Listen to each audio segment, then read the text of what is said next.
立法院三读通过国会职权条文修正案，将送到行政院。行政院今仔日是要提出复议，强调是为着捍卫宪政秩序。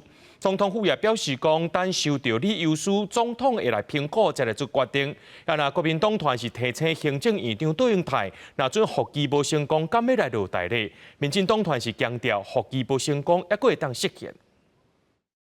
请立法院借由再次审议法案的内容，找出符合宪法与国家人民利益的最大共识。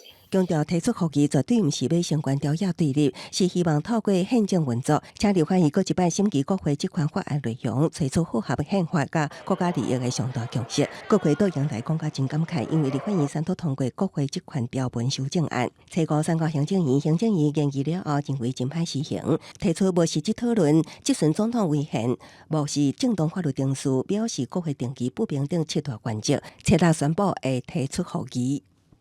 我如果应遵照这个法律去做，那我也违宪，那就没有依法行政了。我们发现它有问题违宪的呢，对我们来讲就是窒碍难行。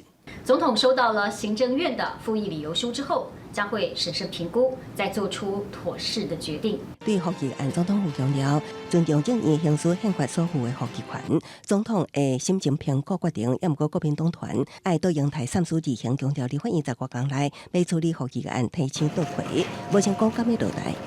如果复议不成功，请问卓荣泰院长，你愿意负政治责任辞职下台吗？请不要把这个当儿戏。卓院长跟整个行政体系好好再看一下自己的这个复议的理由。第一个，真的你要提的话，把复议理由讲得更详细点，踩刹车吧，回头是岸。民众党团强调，复议若无成功，一定会提释宪，展现维护宪政的态度。和所谓的过不过半是另外一回事情，宪政态度的维护必须展现出来。等到总统公告以后，当然就实现了。全院委员会审查之前，应该先召开公听会，来听取学者、专家、公民团体以及各界的意见。对行政院提出复议，包括金明联等公民团体表示欢迎，也向立法院长韩国瑜提出复议案表决进行召开公听会，将三读条文上网公告，让立委充分讨论时间等的诉求。也强调，若被立委若继续提出唔该相信选民，会记着这件代志。记者综合报道。